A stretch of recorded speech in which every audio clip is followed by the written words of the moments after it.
Viņa veidojas noteikti, kad mēs sākam sevi apzināties bērnībā. Pamazām veidojas apziņa, zemapziņa arī turpat. Gan varbūt pat ātrāk, jo zemapziņa kontrolē ļoti daudz procesus, miljoniem vai pat miljardiem. Piemēram, mēs mirkšinām acis, mēs par to nedomājam. Kā tas notiek vienkārši, mēs mirkšinām acis vai runājam tagad, vai norīs iekalēs. Vai vienalga ko. Tie procesi notiek automātiski. Tā zemapziņa arī ir tiek to, kas regulē tos automātiskos procesus. Bet principā viņa sanāk psihes sastāvdaļa. Tā apziņa, zemapziņā es pa lielam iedalu divās šādās daļās, bet ir tur šie slavenie psihologi, Jungs, laikam, vai kā tur Freids. Viņi tur vēl iedalā kaut kādā tur vēl apziņā, pirmapziņā, virsapziņā, tur vēl kaut kādas ir dzirdētas apziņas veidi. Es vienkāršāk apziņa tāda, ko mēs redzam, tas ir, mēs principā varam darīt vienu lietu vienlaicīgi, un plus kaut kādas 5, 6 paralēli. Es runāju, un vienlaicīgi roka man tur kustās, turu krūzi, tur kaut kādas kājas varbūt varam kustināt. Bet arī limitēti. Sievietes īstenībā ir pierādīts, ka viņas spēj vairāk. Viņas spēj runāt pa telefonu ar mammu, vienā rokā tur vārīt zupu, tad tur bērns mazs, tad tur varbūt vēl kaut kāds tur šovs iet un visu to kaut kādā veidā menedžēt. Vīriešiem tas pats interesants tāds, ka viņi tikai tās līdz 5. Un tikai vienu praktiski vienlaicīgi. Zemapziņa, tas ir tāds kompjūters mums, pats vienkāršākais skaidrojums, laikam, kompjūters, kur tiek ieinstalētas daudz un dažādas programmas. Sākās jau pirmās, kā mēs te pirms tam runājam par jau pašu agro bērnību, kad tur bērnu nepaņēma rokās, kad viņš raud, jo viņam jāaudzina raksturs, taču kas tad tagad būs, ka viņš tādu katru reizi raudās. Bet viņam ir tikai instinkti, un tad tas rodās, tie pirmie instinkti. Pasaule nav droša. Mani tātad rekoja, man bail, vai man tur kaut kas notika, un mani nepaņēma. Viss, hop, jau pirmā programma ir. Un tā, katrs šāds gadījums, jauna programma, jauns uzstādījums. 5, 7 gados, kad jau bērns daudz maz ir apzinājies, kad jau viņš sāk to pasauli jau mācīties, kā dzīvot. Tur ir sevišķi mauc iekšā, tu tur nedari tā vai dari tā, kaktā sēdi par to, ko tu tur sašmulējies un tam līdzi. Runa pat par kaut kādām vispār tur trakām emocionālām traumām un pāridarījumiem. Hop. Mēs saprogrammējam savu kompjūteru un ar tādu kompjūteru arī steigājam visu dzīvi apkārt un translējam to, kas mums tur ir sainstalēts. Zemapziņas mērķis ir pasargāt tomēr. Viņa vēlas pasargāt mūs. Redz, tajās kaut kādās traumatiskajās situācijās viņa izvērtē to labāko risinājumu vai to labāko lēmumu. Tātad, ja man tur mamma bļāva virsū, ka es tur kaut kādas blēņas izdarīju, tagad turpmāk es pieņemu lēmumu, kad es kaut kā sevi ierobežošu. Jo es izdarīju blēņas, vienkārši man interesē tā pasaule, es biju zinātkārs, man gribējās pārbaudīt, vai uzkāpjot uz galda un nolecot uz pieres, es tur nedabūšu smadzenes satricis. Un tāds pilnīgs, varbūt crazy, varbūt arī vienkārši ka es puķi tur salaužot, vai tur viņa piemēram atdzīvosies atpakaļ vai nē. Mamma to, ak, tu tur tāds. Un viss, un tad es pieņemu lēmumu, es vairs dzīvē neeksperimentēšu, nemeklēšu neko, dzīvošu, kā mamma teica, vai tētis teica, vai vienalga, kā tētis vēl var atnākt un hop, izrakstīt tur kārtīgu vardarbību, un tas ir vēl lielāks, tur jau ar vardarbību klāt, tātad vēl dziļāk tas aiziet. Tur vispār mēs ieraujamies un reti pāriet no paudzes ar tām pat metodēm. Jo bērns jau citu nezina, viņš ir rezultāts vecāks.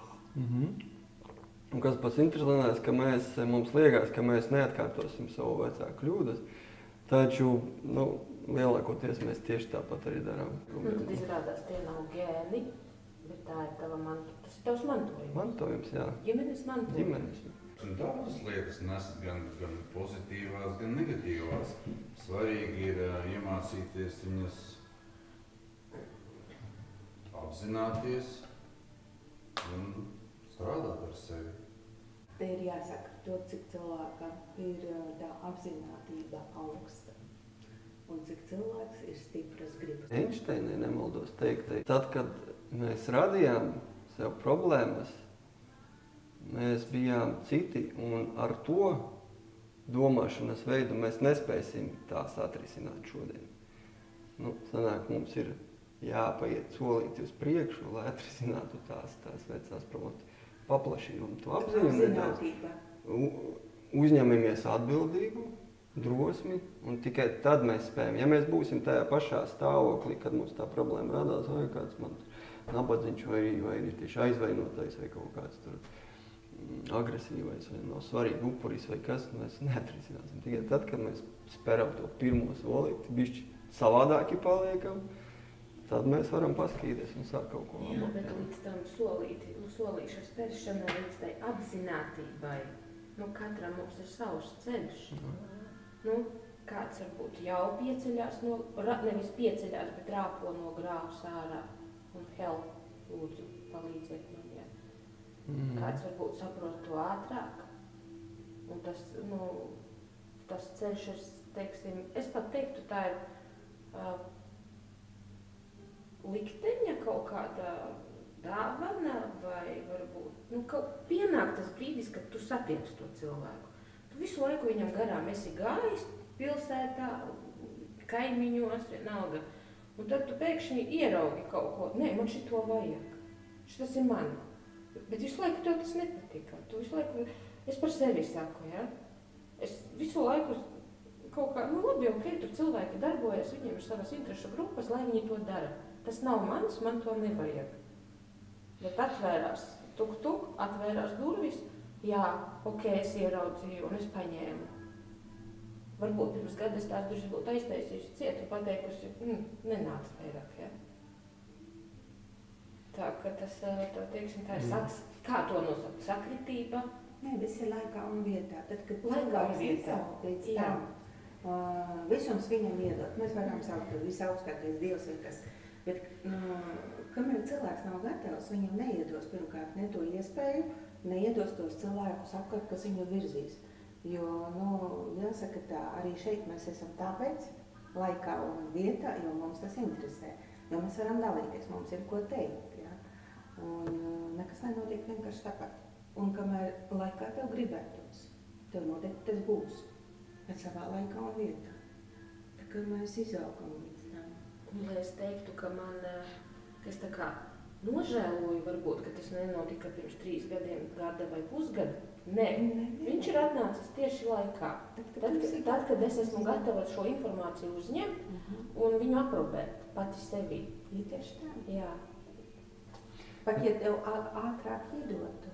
Jā. Tas ir tā kā grāmatu, vienreiz tu lasi, tu tā viņu saproti, nākamreiz tu pēc tam citas atziņas tur atrodi un ja vēl pārlasi 3 reizi, tad tev vispār atveras. Tie paši vārdi, bet viņiem ir kodi. Un viņiem citi nezina. Jā, un svarīgi neļaut tam prātam visu sačakarēt, jo lielākā cilvēku, ļaujās tam prātam un jāatnāk impulss, parasti jebkuram atnāk kaut kāds impulss, katram savs, kādam tur vēderā kaut kas tur pabrukst vai sajūtas interesantas vai sirds rajonā vai kaut kur atnāk, es gribu, un tad ieslēdzās prāts. Jā, un ja spēj to atmest un aiziet, tad brīnumi sāk sākties. Reāli brīnumi. Jā. Kritiskais faktors ir tāds mums apziņā. Un tad, kad rodās kaut kādā zemapziņas programmas pirmstadijā, pirmā tūlīt kaut kāda programma sāksies, tā apziņas faktors, viņš sanāk tā kā uzsprāgst. Rodās šoks tā saucamais. Šoks, tas nevienmēr var būt slikts šoks. Tas var būt pat pozitīvs, it kā pozitīvs, piemēram, džeki aiziet kaut kur puišeļi, jā, bariņā, un viens izvelk tur cigaretes. Nu ko, kurš te mīkstējs? Kurš grib uzpīpēt? Nu, neviens negrib būt mīkstējs. Loģiski, hop, uzsprāgt. Tāpēc es negribu būt mīkstējs, es gribu būt viens no bariņa. Tātad man arī jāuzpīpē. Viss zemapziņa pieņem to, kā tātad patiesību. Ja gribi būt pieņemts, pīpē. Viss. Un hop, mums ierodās tā programmā. Jā. Un tieši tāpat atpakaļ būtu jāiet. Mums jāpiet tas apziņas kritiskais faktors, kurš tagad teiks, kad, nu nē, paklausies, 20 gadi pīpēju, taču bija forši, zin kā, nomierināties, var stresu noņemt, tur iziet ārā, papļāpāt ar džekiem pasākumā kādā vienalga. Tas taču ir kruta, to teiks zemapziņa. Un apziņas faktors neļaus tagad jaunai tai programmai teikt, ka nē, pīpēt tas ir kaitīgi, tur plaušas bojājās, kas tik tur vēl nē, visādas slimības var rasties un vēl viss kaut kas. Ir taču labi. Un ir, nu jā, es jau tad bišķi pieskaros tai regresijas jautājumai, kad mēs aizējam tādā regresijā, ko es arī nedaudz tev stāstīju, jā. Mēs atslāpinamies, mēs pat varbūt varam pēc tam bišķi izmēģināt tādu īso regresiju, sēžot tepat. Un mēs tādu ar transa stāvokli mēs apmānām bišķi un apējam to kritisko faktoru, kurš sargā mūs. Tur savam te stāstiem par to, ka pīpēt ir kaitīgi, nemaz te nedā. Mēs viņu kaut kā apējam un nonākam līdz tam stāvoklim, kad tas puišelis tur bija tajā aplī, un tas džeks tur dalīja cits tur tās cigaretes, un mēs to visu atrisinām, izspēlējam savādāk. Mēs, protams, atrodam to emociju, kas tad tā bija. Es negribu būt pamests, varbūt tur ir sajūta. Es negribu būt kaut kāds vientuļš vai man ir bail, ka mani tagad visi atgrūdīs. Un tāpēc es piekrītu to cigareti paņemt, un tāpēc es sāku pīpēt. Un hop, mēs to paņemam, izravējam, pārspēlējam un ieliekam jaunu un atnākam atpakaļ. Tagad es saprotu, kāpēc es pīpēju un es marš. Kaut kāda jau tieksme var rasties, bet tad jau teorētiski būtu jābūt jauniem neironu ceļiem, kas vismaz kaut kur hop iezip, tā kā klausies, tu zini, kāpēc tu pīpē, kāpēc tu atkal ņem to cigareti. Jau jauns ceļš, jau viņš teiks, nu neņem, taču saprot, tas ir tā vecā programma, tev nav vajadzīgi. Ok, neņemu, ja nepakļaujies. Un tad hop, jau izveidojas jauna, kad esmu pārliecināts, man nevajag cigareti, lai justos droši, labi un būt sabiedrībā ar citiem džekiem un runāt ar viņiem. Varu pat iziet ārā, kad viņi pīpē un būt viņu kompānijā. Man nevajag obligāti arī izņemt to cigareti un pīpēt un kaut kā tam līdzīgi. Man ir jautājums, kur ir tā robeža? Šobrīd tu to tehniski ļoti labi izstāstīji, kad viņš rada jaunu programmu, kad arī nesmēķi ir forši. Bet lielākoties tas ir visiem atkarībniekiem.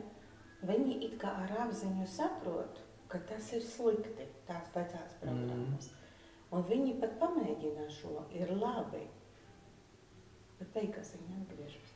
Tāpēc, ka zemapziņā ir programma pirmprogrammot. Viņa ir stiprāka. Kaut kur bija, iespējams, ok, pieņemsim, ka tas pat ir ģenētiski iespējams. Pieņemsim, pirmcēlonis bija ne viņa pat dzīvē, bet iespējams tur mammas vai tēvs. Pieņemsim, vai nu viņa dzīvē kaut kur bija pirmais moments, kad viņš saprata, ka alkohols ir labi. Kad kaut kādā ziņā tas palīdz, tas tur nomierina, atbrīvot. Pats sliktākais ir dzīvot pa vidu. Jā, tie, kas tur ir jau pilnīgā pakaļā, jā, kur jau tur dara jau šausmīgas lietas tur roku. Tiem pat ir vieglāk, jo viņi tiešām vai nu tūlīt viss, tur viss ir, vai nu tu tur tūlīt nomirsi, vai nu tur nobumžosi, vai ciet, vai kur. Tur jau viss ir gals. Un vidus, tad nedzērāju, kuri, bet es jau taču neko daudz nedzeru, tikai šot tad. Jāatzīst. Es jau neesmu nekāds tur dzērājis, kā es par sevi. Man taču bija darbs, man viss bija bizness, viss es strādāju. Kāds es tur alkoholiķis? Es neuzskatīju sevi vispār ne tuvu par Jo alkoholu. mēs jau mērām pēc citiem. Mēs esam nesliktāki. Bet tā ir vissliktākais ne tikai par alkoholu, vispār par dzīvi kā tādu, ja mēs esam vidusposmā dzīvojam. Nav slikti, nav labi, ir normāli. Jā. Tas ir vissliktākais, jo mēs neattīstamies. Jā, Jo nav stimula. It kā ir ok, varbūt varētu labāk, bet pietiek tā kā ir. Šad tad es tur iedzeru kādu āliņu, nav tik slikti kā tur tiem bomžiem kaut kādiem dzer.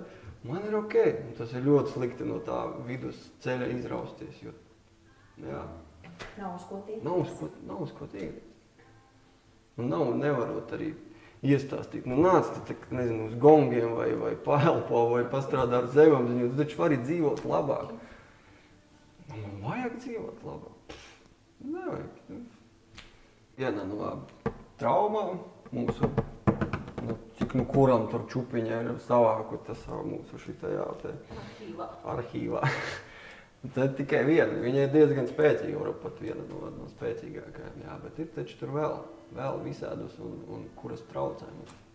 Ja kādi uzstādījumi, tie pat varbūt pat labi uzstādījumi, it kā mums liekas, ka mēs satraucamies par saviem bērniem, piemēram. Tu tur pazvani, ka tu tur atbrauksi man, jā, tu tur tikai obligāti pazvani. Bailes. Programma, bet tas ir viss. To var ritināt tā kā atpakaļ. Kāpēc? Bailes, jā, bailes, ka tur viņam kaut kas slikts notiks. Tālāk, kas tur ir apakšā zem tām bailēm. Kāpēc tev? Un kas, ja notiks slikts? Es nezinu, man tur sāpīgi būs. Kas notiks, ja tev sāpīgi būs? Es nezinu, man varbūt kaut kas slikts notiks. Kas būs, ja tev slikts notiks? Es tur nomiršu. Tad tev izrādās beigās ir bail no savas nāves, nevis no tā, ka viņš tur nomirst. Tādā veidā mēs atritinot to. Un mēs atrodam to īsto iemeslu. Bieži mums liekas, taču vienkārši es uztraucos par to. Kaut kād tev tas ir radies. 99%, ka tas bija kaut kādā arī tavā bērnībā, kad tava māte kaut kā līdzīgi reaģē. Un varbūt tā bija situācija ļoti banāla. Es nezinu, tu tur skrēji kaut kur netālu pielas un viņa sabijās un bļāva, kur tu skries, tu neredzi, tur mašīnas brauc. Hop! Sveiki, labdien! Programma klāt un viss. Un tagad ir bail, kā tas bērns kaut kur ir tālāk, bez mazai manā redzeslokā. Viss man ir bail kaut kā. Ka mēs visi esam vienoti. Un mūsos ir tik daudz visādu programmu. Jā. Un katrs vissīkākais ikdienā, ja mēs kaut kā noreaģējam uz kaut ko, vienalga pilnīgi situāciju veikalā, tanti iet bez rindas tur. Tātad, kas tur ir? Ejam zem, bez mazai tikpat banāli. Šie mūsu bioroboti un es pati, es esmu nereti uzdūrusies uz tādas lietas, tikko es pati sev pasaku, ka es to vairs nedarīšu. Tūlīt tevi visums pārbaudīs. Un pārbaudīs, jā. Un tāpēc šito stāstījot, un kāpēc tu dusmojies? Tāpēc, ka tevi visums pārbaudīs. Viņš pateica, ka tu to vairs nedari. Un tevi noteikti pārbaudīs. Viņš teiks, labi, tu eksāmenis tur, jo mūsu dzīve ir mūsu eksāmenis. Mums ir šīs te pieredzes jāiziet ne tam dēļ, kā tā dzīve ir iekārtota. Vienkārši mēs, kā dvēseles, esam vienojušies ar Dievu, ka mēs šīs te pieredzes līdz šim neesam izgājuši, ieguvuši, pieredzes ieguvuši, un mēs ejam. Un tad, kad mēs šo pieredzi izdzīvojam un viņu atlaižam, piemēram, tur alkohols, jā, mums uzreiz saka, labi, pārbaudīsim. Labi, pirmo reizi, jā, pēc laiciņa vēlreiz pārbaudīsim. Un vēl pēc gadiem vēlreiz pārbaudīs. Un tad teiks, labi, mēs tevi pārceļam nākamā klasē. Tā visums mums dod iespējas augt. Un tad, kad tu to apzinies, tāpēc nereti sevi esmu pieredzi, kā es izkrītu eksāmenē. Tie ir dzīves eksāmeni. Parasti arī skaļāk kaut ko vai pasaka, vai kā mēs tagad dalāmies, bet ja kādā lietā, kad tā kā, savrodi sevī to drosmu un pateikt, zinās, tagad tā jūtos, tad ir ar garantīvu, ka būs ļoti drīz. Es vairs uz tevi nedusmos, vai es uz tevi neapvainot. Tūlīt viņš notriģerēs šito mums tūlīt. Un šie triggeri ir jāuztver kā, absolūti kaut kas labs. Jā. Tas Jo pārbaudies dzīvi var izaicināt. izaicinājums. Jā, tie ir perfekts vārds, izaicinājums. Sapratu, labi, paldies. Man šķiet, ir arī svarīgi mīlēt sevi ar visām savām emocijām. Ja ne, arī mēs varam visādas metodas iet un mainīties. Un man pašai ir svarīgi, ka visu laiku neredzēt caurumus sevī. Es saprotu, ir viss kaut kas, bet redzēt sevi kā veselu. Es esmu ceļā, es esmu tāpat pilnīgi tāda, kā es esmu. Es esmu ceļā. Nenosodīt. Un arī Šobrīd tās emocionālās izpausmes, tā esmu es. Šobrīd, bet es esmu ceļā.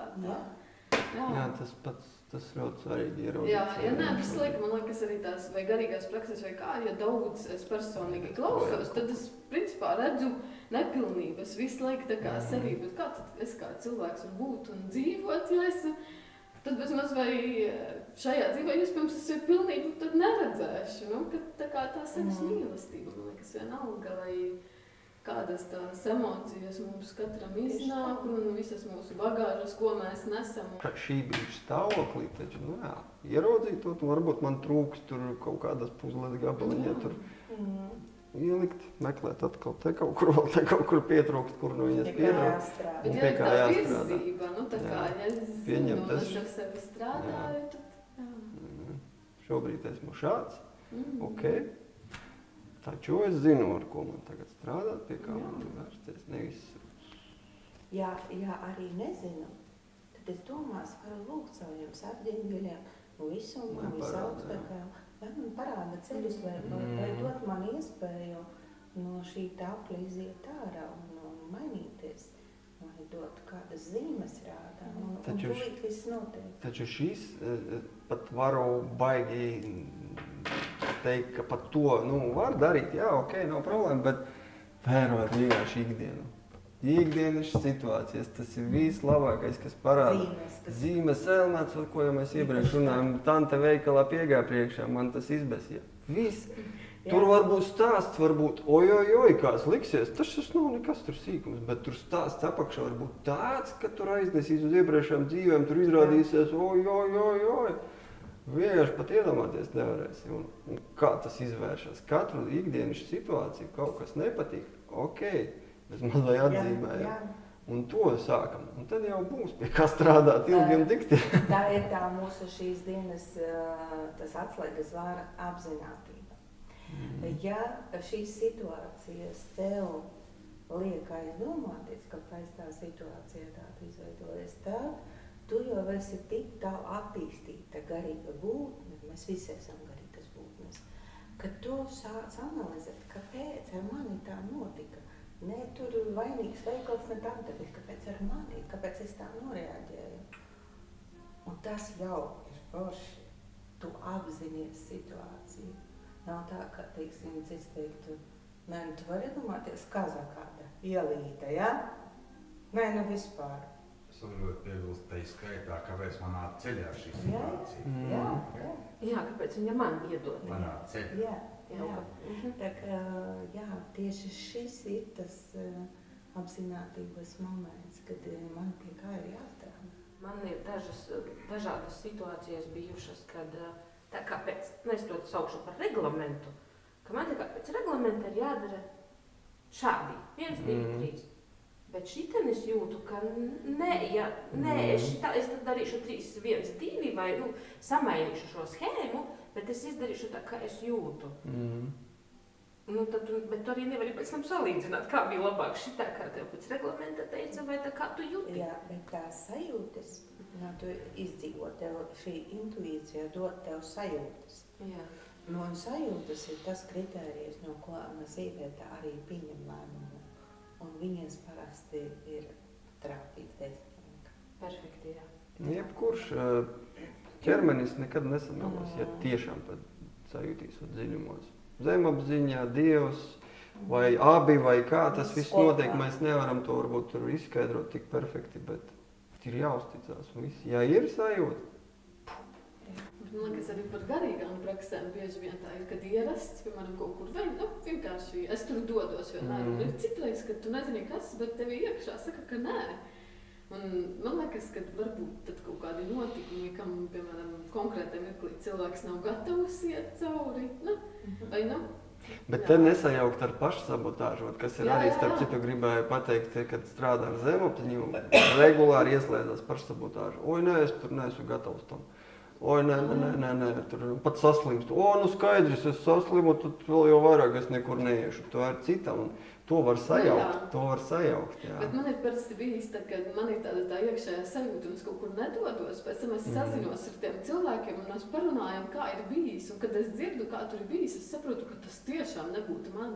Tā kā es tādu esmu. Jā, testēt, saprotot, man šitāda sajūta bija, es neizbraucu, un tā bija pareizā izvēle, vai arī man bija sajūta, es neizbraucu, izrādās, tur bija wow. Tātad, vajag piefiksēt, tās sajūtas bez mazā atšķirās. Vai tā ir sabotāža, man tur bail ir braukt, es negribu tur kaut ko atklāt, vai kaut ko, vai vienkārši tiešām man tur nevajag doties. Ar pēc tam vēl paskatīties sevī, labi, tu dzirdi, kā ir gājis, vai kā, un kā tu sevī sajūti, vai tukšumu, un tu kaut ko esi palaidis, vai tu esi tāds pats, kā bija. Tad arī. Pārbaudīt. Citreiz es saku, varbūt ir kaut kādi, piemēram, soļi vai pakāpieni, kur es neesmu gatava vēl kāpt vai kā. Tā es tur esmu. Tieši tā, šis ar labi, jo pēc tam iztestēt arī kādas sajūtas ir. Kāpēc neaizbrauc? Skaidrs, nepaklausīgi. Čia arī praksi, 5 minūšu visu, kā aptuveni, kā notiek tā ceļošana sevī, regresija. Mēs, droši vien sēdus, jau negulsimies te speciāli. Es stāstīšu, jūs aizvērsiet acis un mēģināsim sadikties ar savu iekšējo bērnu. Un vienkārši iepazīties. Varbūt viņam kaut kas ir, kas sakāms vai nododams. Un, ja tiešām ir, tad saklausīsim un parunāsim, pakomunicēsim ar viņu un visu, un atgriezīsimies neko vairāk. Īsu tādu ceļojumu, tad aizveram acis, iekārtojamies tā ērti, kur nekas cik var nespiež. Uztaisam pāris dziļas ielpas caur degunu un izpūšam caur mūti. Un vēl.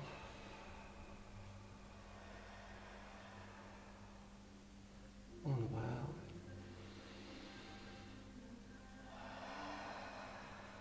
Un sajūtam savas kāju pēdas. Sajūtam, ka no zemes nāk siltums.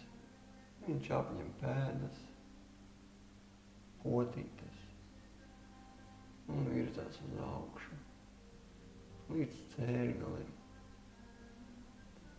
gurniem,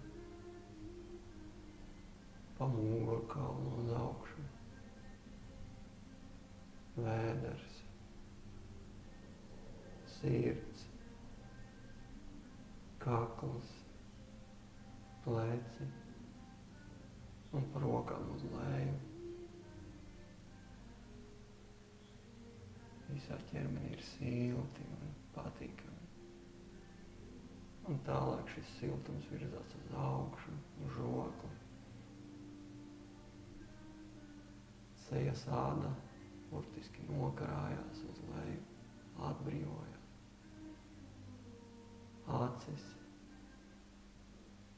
mati, un jau viss ķermenis ir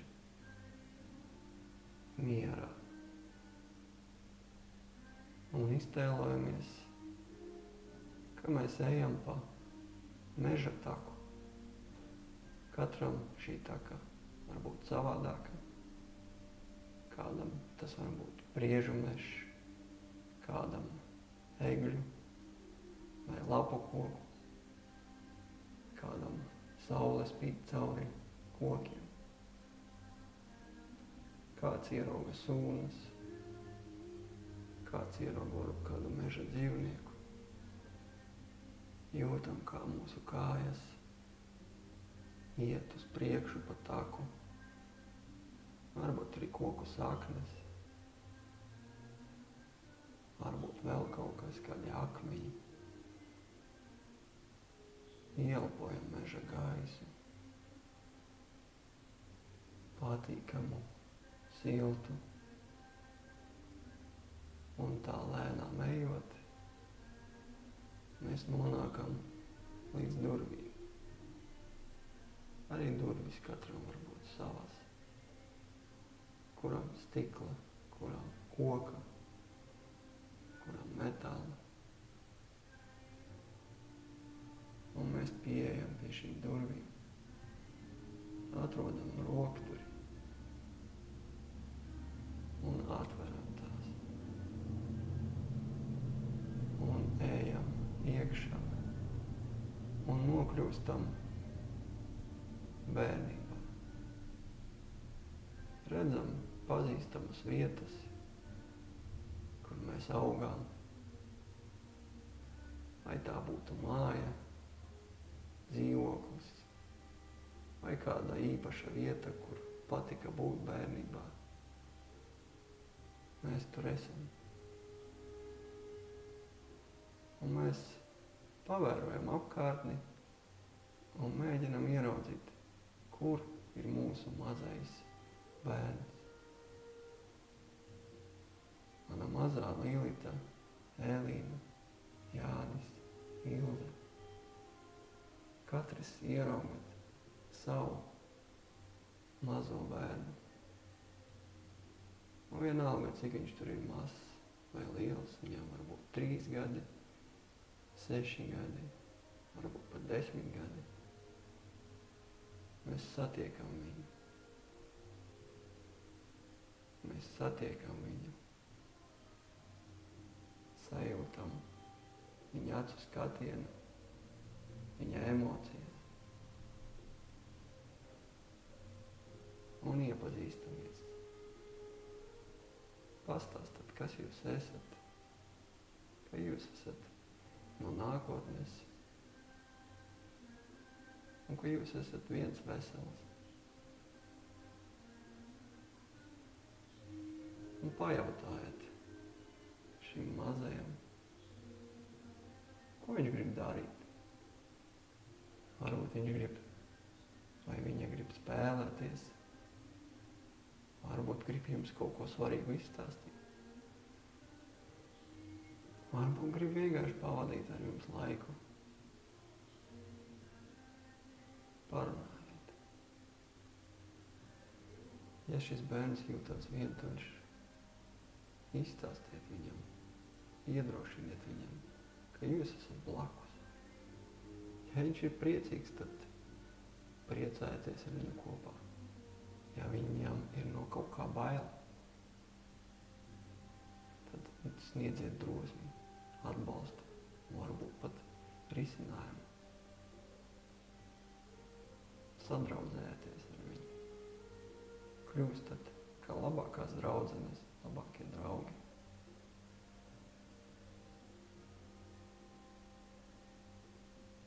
Dodu jums brīvu izpaušanās laiciņu nelielu. Pabūt divatā. Kaut ko iegūt. Kaut ko palaist. Kaut ko uzzināt.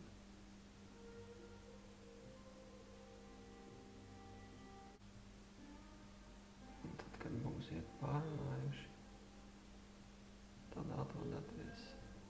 Varat nesteigties. Cik ilgi vēlaties. Atvadaties. Apkampjat. Atgādināt, ka jūs vienmēr esat kopā. Un tad, kad jūs esat gatavi, atgriežaties šo pašu ceļu atpakaļ. Šeit uz šo istabu.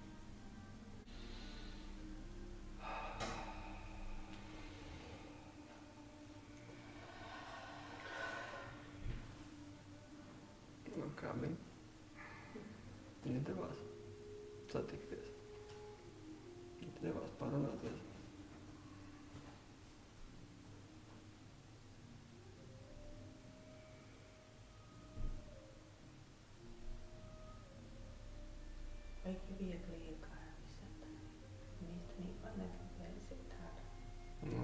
noteikti. Ja kaut kas ir patīkams. Reizēm varbūt kaut kas nevisai patīkams, tas iekšējais bērns varbūt kā te neapēdās par kaut ko. Tad ir jānomierina. Arī jāmēģina saprast, par ko tad viņš ir jāapēdās.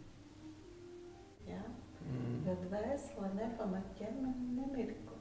Pat ja viņa naktī aiziet gulēt, tik un tā tas sudraba diegs ir ar viņu savienots. Un tā ir tā informācijas nesēja mūsos. Viņa jau glabā visu to cieto disku. Nu, tā varētu būt, nevēlti, ja mēs atceramies iepriekšējo dzīvi, jo visādas traumas, tad kā tad mēs varam atcerēties? Tātad ir saglabājies kaut kāds fails dvēselē un viss viņi atnāk atkal ar to pašu emociju strādāt vēlreiz šeit. Šis ir tikai mirklis šī dzīve. Un nevajag prasīt to, kam jūs nesakat. Ja ir kāda problēma, ar ko nevarat šajā laikā, šajā dzīvē tikt galā, tad jāiet iekšā regresijā un jāprasa parāda. Jā, un par šīm metodēm, ja tā es nosauku, regresija, hipnoterapija, dvēseļu ceļojums, teta healings, kas tur vēl bija mums.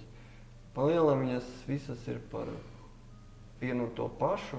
Es neesmu viņas visas izmēģinājis, bet aptuveni es saprotu, ka tas ir par vienu no pašu. Tātad ieejam tajā transa stāvoklī un laižamies kaut ko. Un tad jau varbūt katrs vienkārši ved pa savām metodēm. Jā.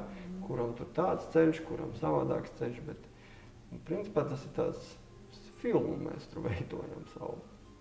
Par to, vai tā ir taisnība vai nav. Nu, ja arī jūs uzskatāt, ka tā nav tur taisnība, arī tas ir labi svarīgākais, kad to emociju dabojam. Un to emociju Tur jau arī radīt mākslīgi emociju. Un saka, paraudi. Ko es varu raudāt, ka man nekas nespiež vai pasmējies? Man nenāks mieru. Jā, un pēc tam mēs pamostamies jau citi cilvēki. Tāpat, kā arī pats elpošanas, jā. Visur ir kaut neliela, bet virzība uz augšu. Varbūt reizēm liela pomma. Un arī fiziskas problēmas ar šo visu var atrisināt, jā. Manā pieredze nav bijušas, bet manā skolotāja no Baltkrievijas, viņai tur viss kaut kas ir bijis. Viņas klientiem tur atrisinājušas daudzas tādas fiziskas problēmas. Jo, kā jau mēs zinām, katra emocija iestrēgusi var radīt pēc tam arī slimības un visu kaut ko. Un ja mēs tā emociju dabājam ārā, tad arī veselībai jāsakārtojas. Jā. Jā. Un tā kaut kā. Un tas ir forši, ka tagad ir mums armīns un ir elpošana, un mēs varam tādās diskusiju grupiņās savākties un ļauties šīm te sarunām, jo arī caur sarunām mēs ļoti daudz ko atbrīvojam, atlaižām situācijas, jo cilvēkiem ir raksturīgi meklēt līdzīgos, lai viņš nejūtas vientuļš šajā pasaulē. Un ja mums ir rezonē kaut kas kopā, un tas ir vieno cilvēkus, un viņiem paliek vieglāk dzīvot.